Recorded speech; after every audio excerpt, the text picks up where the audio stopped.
penyebab banjir yang terjadi di Kabupaten Oku akan dilakukan kajian mendalam. Selain itu, seluruh unsur pemerintahan daerah setempat didorong untuk meningkatkan kewaspadaan bencana banjir. BNPB akan melakukan kajian mendalam penyebab banjir di Kabupaten Oku yang terjadi di bagian hulu Sungai Ogan dengan membentuk tim gabungan untuk mendorong percepatan penanganan darurat bencana banjir dan longsor di daerah Kabupaten Oku, Oku Selatan, dan Kabupaten Muara Enim. Pada saat kunjungan kerja di Desa Mendingin, Kecamatan Ulu Ogan, Kabupaten Oku, Kepala BNPB Letnan Jenderal TNI Suharyanto mengatakan terdapat 4 langkah penanganan banjir dan longsor yang harus dilakukan oleh pemerintah daerah setempat, yakni pengkajian lebih dalam penyebab banjir yang terjadi di bagian hulu Sungai Ogan, pemenuhan hak dasar para korban terdapat banjir yang harus segera dipenuhi, mendorong pemerintah daerah untuk melakukan pemulihan infrastruktur, dan meminta pemerintah daerah untuk menyiapkan rencana rehabilitasi dan rekonstruksi wilayah terdampak. Ini tentu saja kita tidak akan tinggal diam, kita mengambil langkah-langkah supaya kejadian ini tidak terjadi lagi.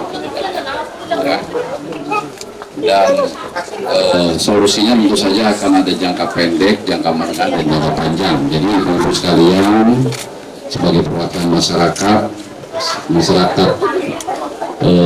Kecamatan Ulugan yang hadir, ya, jadi tolong betul-betul disampaikan kepada yang nggak hadir bahwa pemerintah pusat lewat BNPB ini tidak akan tinggal diam terkait bencana ini.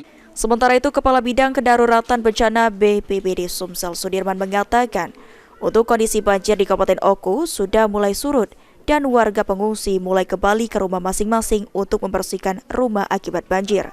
Dalam kunjungan ke Oku, Kepala BNPB memberikan bantuan darurat bencana banjir berupa uang operasional, logistik, dan peralatan penanganan darurat bencana banjir.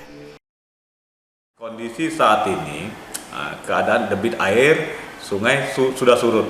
Informasi terakhir yang kita dapat bahwa keadaan sudah relatif normal. Masyarakat sekarang berupaya untuk membersihkan tempat tinggal mereka, dibantu oleh tim-tim BPBD Kabupaten Kota, TNI Polri yang ada di lokasi warga. Eki Saputra, PAL TV.